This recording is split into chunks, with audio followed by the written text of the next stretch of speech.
沙特阿拉伯全球最富有嘅國家之一，但你知唔知女性甚至直到2018年先可以開車上街？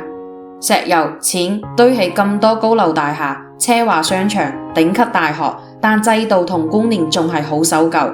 大學入邊女仔比男仔多，但揾工就要到處碰壁，結婚、旅行、睇醫生都要男性監護批准，出街隨時受限，好似現代硬件包住古老制度咁。佢哋唔只係忍受，佢哋開始發聲同抗爭。終於喺2018年，佢哋可以開車上街。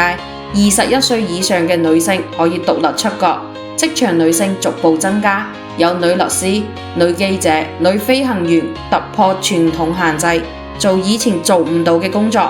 雖然觀念依然根深蒂固，好多改革執行仍要靠男人點頭，但進步已經開始慢慢種下希望。每一次小小嘅進步都係佢哋抗爭嘅結晶，雖然好慢，但希望已經種落去。佢哋唔係只要有限自由，而係要徹底自主，廢除監護人制度，法律真正平等，觀念轉變，擴大參與。只要堅持平等同尊重，一定會嚟。呢啲唔止係沙特，全球每位女性都值得尊重同自由。想了解更多女性權益，就嚟 Preply 課堂一齊學粵語。